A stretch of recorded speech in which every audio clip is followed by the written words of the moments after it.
Hello class, this is Mrs. Gregory. This video is for my 7th grade group. This is notes on lesson 38 on page 277. All right, today's lesson we're going to be working on interpreting graphs. So let's talk about this. Let me go back to page 38. So those of you who don't have your book, I have it here. And I'm going to go ahead and start with the new concepts. It says, we use graphs to help us understand quantitative information. Okay, a graph can use pictures, bars, lines, or parts of circles to help the reader visualize comparisons or changes. All right, so we're going to be practicing interpreting graphs that we have. Let me go ahead and make a comment that graphs a lot of times are pictures of information. If we have a picture of information, a lot of times we can make decisions just looking at the picture. But when we don't have a picture, sometimes the data can be kind of confusing. So graphs kind of help us reorganize the information. And this lesson might be a little long. We have 7 examples. I'm going to use your own pictures, but I'm going to do them on a separate sheet of paper. I was able to make copies of the examples and print them out and make them bigger. So here, let's go ahead and get started with example number 1. All right. Example number 1 is right here. Hopefully everybody can see it. You have it in your book on page 273. All right. And let me go ahead and say you might need to have your books because it did not come out a little bit fuzzy on mine, so maybe it'll be better on yours. Okay, it does say refer to the pictograph below to answer the questions that follow. Now this is what we call a pictograph because in a sense it sets up and we have a picture. And if your book says, this says represents, each one of these little circles represents 100 tires. Let me write that a little bit bigger for you. Hopefully that makes some sense. Each one of these is 100 tires. All right, so let's go straight to the first question A. It says, adventure sold about how many tires in March? So one of the things I want to always stress is that read all the information. This is called Adventure Tire Sales. That's the name of this graph. This is January, February, and March. You should have this in your book, be a little clearer in your book. And so what I know is that each one of these pictures represents 100 tires, and you have to read all the little bits and pieces, all right? Because it won't make sense.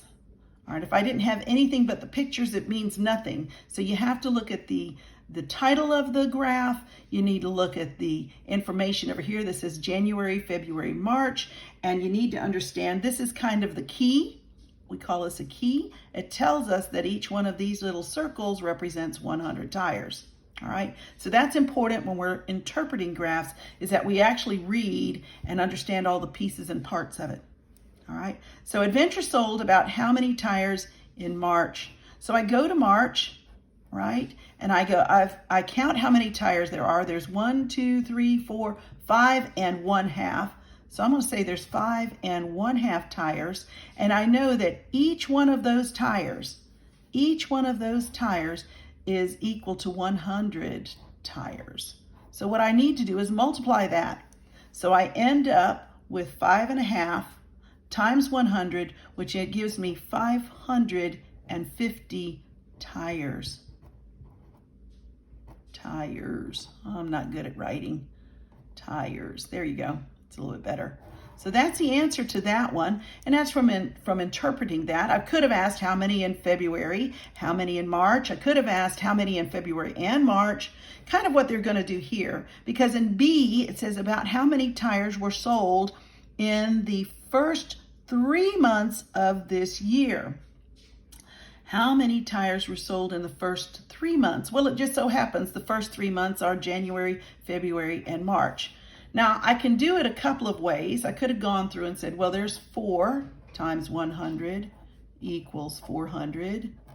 I could go 1, 2, 3, 4, 5, 6 times 100 equals 600. And we got this one and we ended up with 550 and then added down. I could do that. I will end up with 1,550.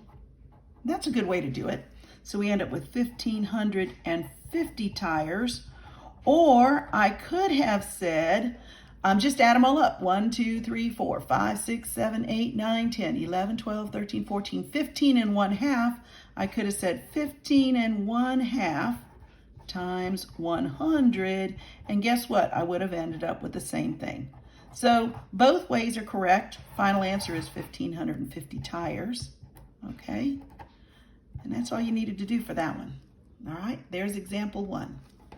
All right. I'm going to go on to example 2. Example 2 is a different kind of graph.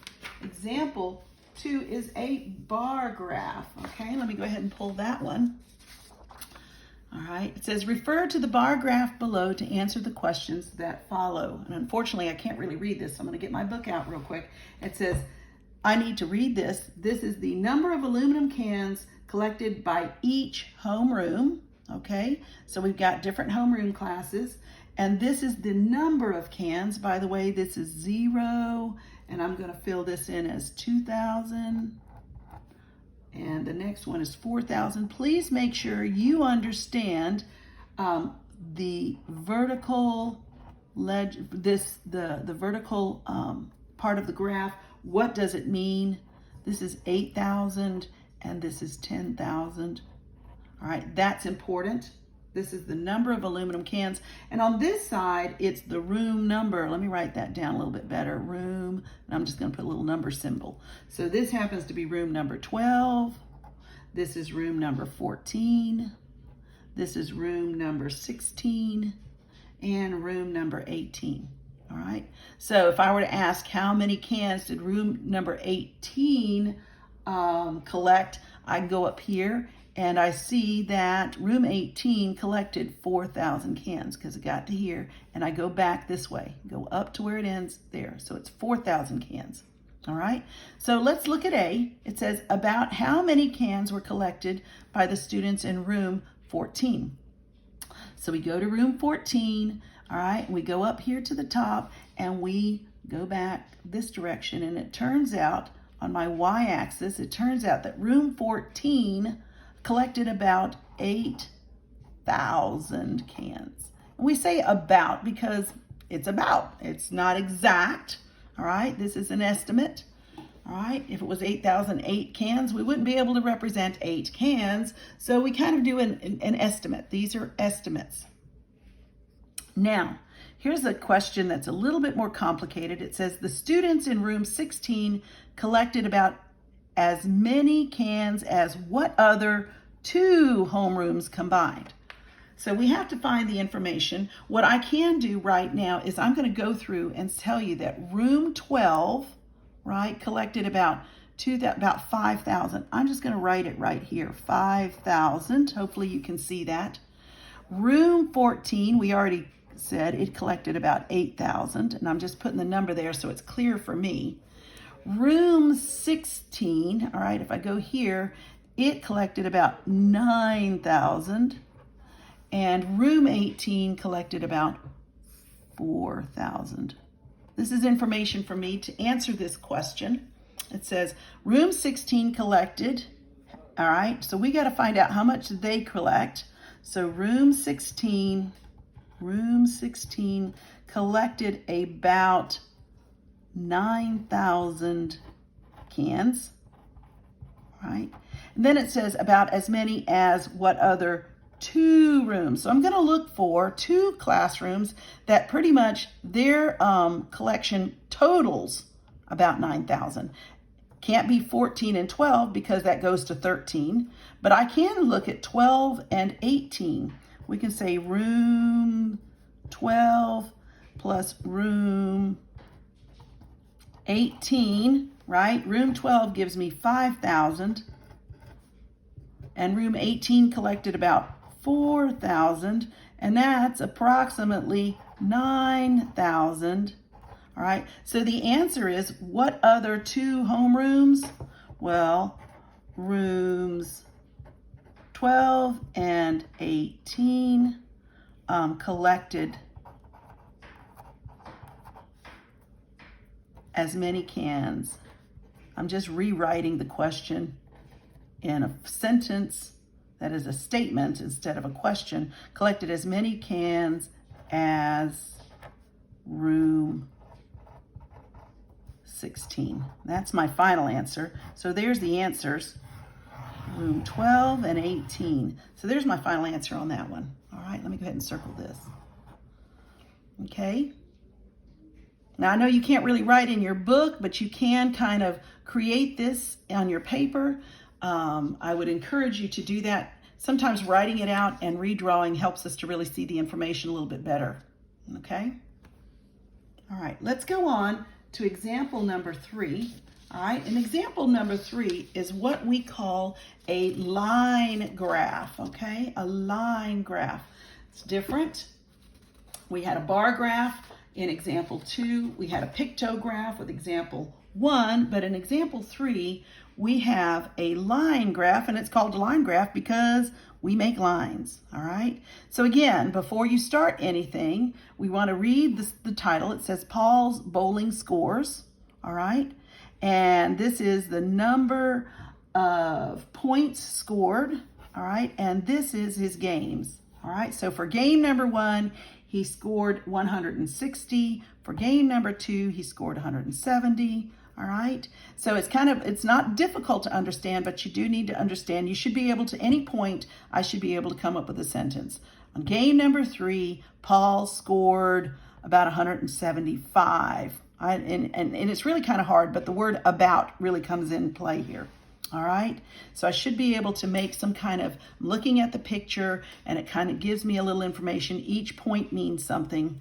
All right. So what was Paul's score for game 3? So let's go to game 3. All right. Game 3 is right here. And I go to where the point is. All right. And then I kind of just go back. And it's approximately 175. And I'm going to put approximately. He got about 175 points. I hope that's not too small for you guys. We'll look and see. I don't know if you can see it or not. I might have to make it a little bit bigger next time. But it's 175 points. Hopefully that's good enough. All right. Now, in general, were Paul's scores improving or getting worse? Well, we can look at the picture and say, well, he improved from game 1 to 2, then game 2 to 3, he got better, but game 4 he came down, but again, from 4 to 5 he went better, and from 5 to 6 he went better. So I'm going to say, in general, Paul's scores were improving. Now I can only say that, and then I might want to add a little divot, but it looks like, this is my interpretation, he had a bad game or bad day. I'm just going to say bad game 4. A bad game 4. And that's the only one that really he dipped, because everyone else he was improving. So that's one of the things nice about graphs. The information, if you just saw 1 and 160, 2 and 170, 3, 175, if you just saw just the numbers and saw this as coordinate points, may not mean as much. But the fact that I see a picture of it going up, bad day, going up, improving again. So it just looks like overall, Paul's scores are just getting better overall. All right, and that's what I would write, and that's good.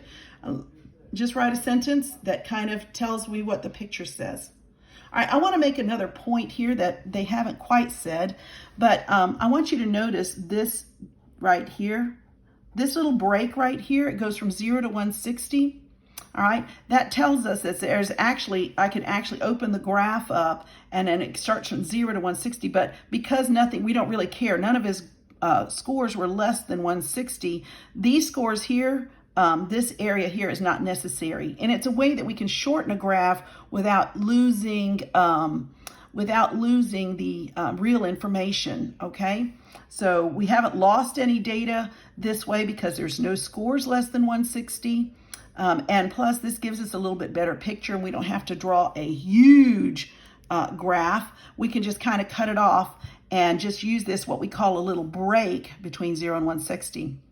Another thing that's important to make notice is that these increments are even. It goes 160, 170, 180, 190, 200.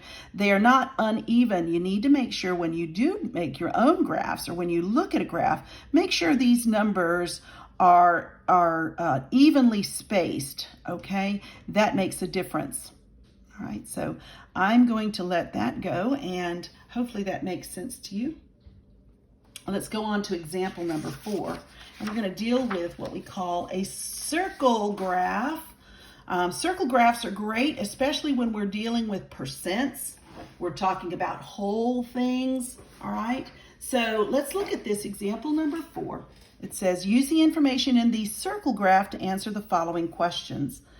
All right, and the first question is, altogether, how many hours are included in this graph? And B says, what fraction of Alicia's day is spent at school? So my graph is not real good, but I've got 4 hours here. I'm gonna write 4 hours. This is 8 hours, so we can read it, and this is in school. I'm gonna write school. And this is elsewhere. I'm gonna put else so we can see it. And then at home, home. At home, she's there 12 hours. All right, so we've got 4, 8, and 12. That's what it means. It says, so altogether, how many hours are included in this graph? So what we do is we say, well, she spends 12 plus 4 plus 8. So I'm going to look at that, and let me just write A here. 12 plus 4 plus 8, since we've got 3 segments, and it includes 24 hours. So this is one whole day, all right? This is where Alicia spends her day. A day is 24 hours, okay? It's important that we read the title. I almost forgot to do that earlier, all right? Then the question is, what fraction of Alicia's day is spent at school? So B, we're looking at fractions, all right? So we know that, so we want to know how much of her day is spent at school. So my fraction really means time at school over the whole day. All right, so what I do, I want a fraction of her day spent at school. All right, so at school, she spends 8 hours. The whole day is 24 hours. So this is a good fraction, but of course, you know we need to reduce this. So we can reduce this by a factor of 8, divide by 8, divide by 8, and I end up with 1 over 3, okay? So 1/3 of her day, all right, 1/3. So what fraction of her day is spent at school? Here's the answer, and here's how I would answer it.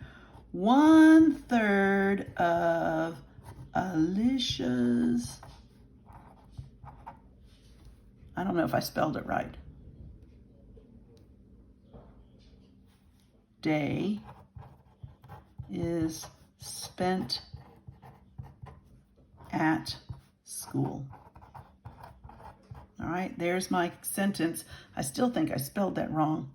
Aisha's day. My goodness, I think I'm getting it mixed up with Aisha's day is spent at school. All right, guys, that's the answer. I'm going to go ahead and circle it. This one was the answer here, and we're done with example 4. All right, let's go on to the next. All right, let's go to example 5.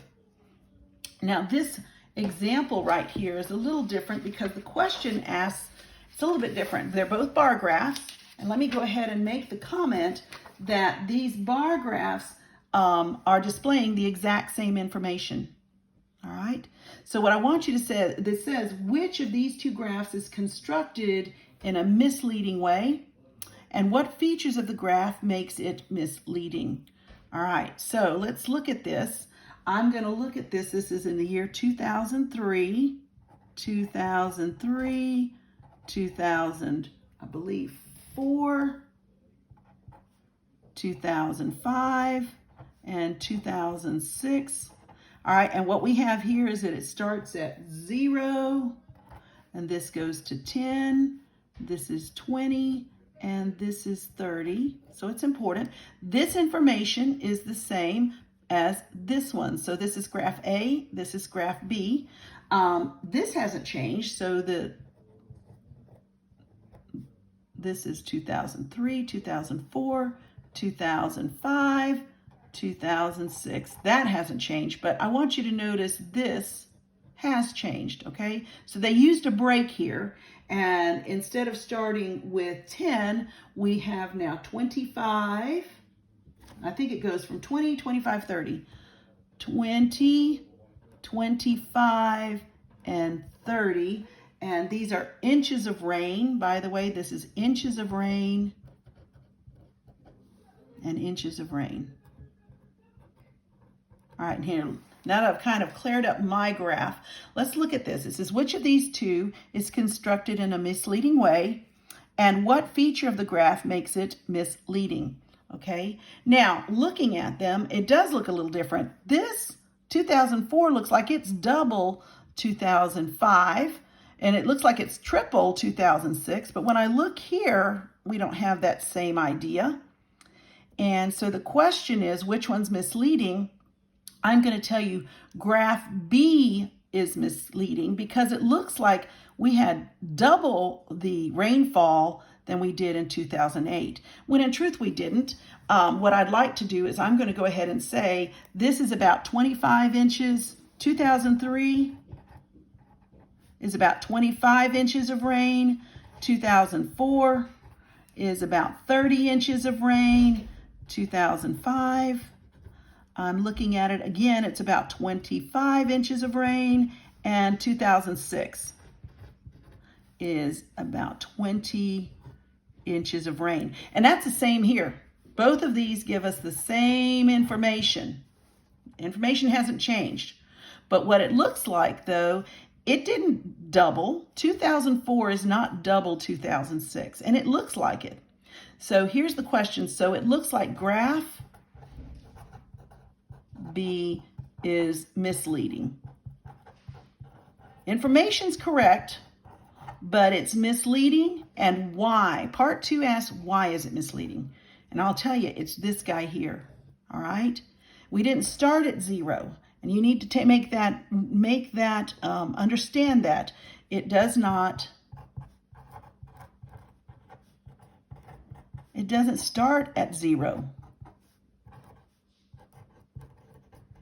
All right, and because it doesn't start at 0, right, it's like this graph, what it did was it started at 20 pretty much, and it almost starts here.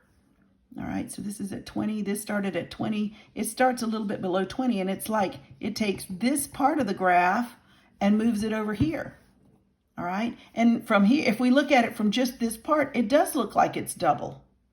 You see what I've just done? So you have to be careful because it doesn't start at 0, and in this case, it matters.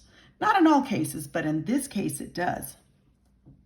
All right, so it doesn't start at 0. Let me read what your book says because that's important to see what it says. It says, the breaking the vertical scale in graph B, which is sometimes helpful, it distorted the relative lengths of the bars. So it leads to a distortion, all right? A distortion in the way it's in the visual, all right? All right, I can't really explain that any better. I'm hoping that you're looking at it and you see what we're talking about. Okay, if there's any questions, you're welcome to call me. You're welcome to email me, all right? So let me let that go, and let's move on to our last example, which is example 6 right here. All right, let's see if I got example 6. Says, which of these two graphs is better to display? Todd's height from age 10 to 14. Okay, so Todd's height from age 10 to 14. So let me make this bigger. I think next time I do these graphs, I'll make them even bigger and flip them around. And it might be even harder to see though, but at least I have it. 10, 11, 12, 13, and 14. And again, this is the exact same information. 10, 11, 12, 13, 14, and 15. All right, graph C here starts at, and we do have a break. Always notice when you have a break. Sometimes it's helpful, sometimes it's not. In this case, I don't think it's hurtful, all right?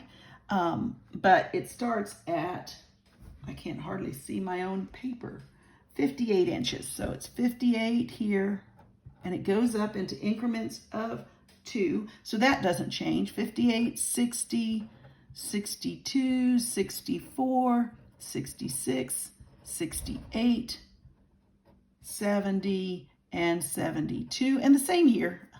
Those numbers are the same. This is the exact same data. This is in bar graph form, and this is in line graph form. Which of these two graphs is better to display Todd's height from age 10 to 14?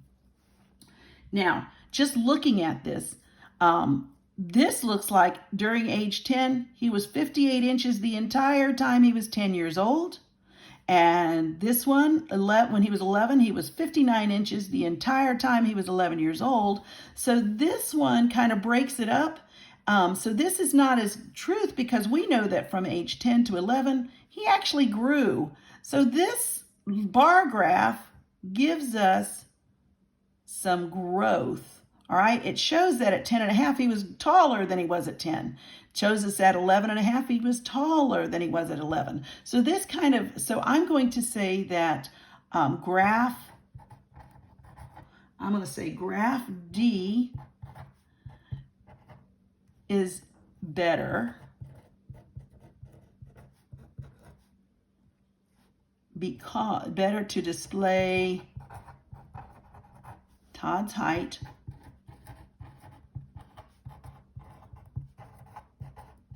because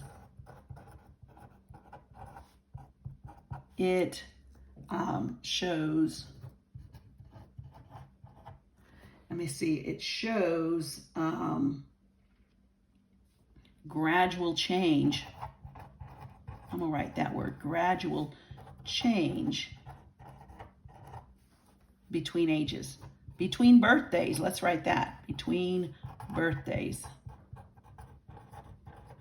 All right, it's not that it's not here, it's just not as obvious in graph C. So technically it just feels like graph D is a better choice because again, I can see at age 13 and a half, all right, that he's still growing, he's growing. So from 13 to 13 and a half, he grew. In fact, from looking at this, his greatest growth is between 12 and 13, all right? Didn't grow as much between here. He showed little growth, but between 12 and 13 seems to be his greatest growth because it's a steeper line here. And then he's still growing a lot between 13 and 14, but his growth actually decreases a little bit because it's not as steep between 13 and 14 as it is between 12 and 13. All right.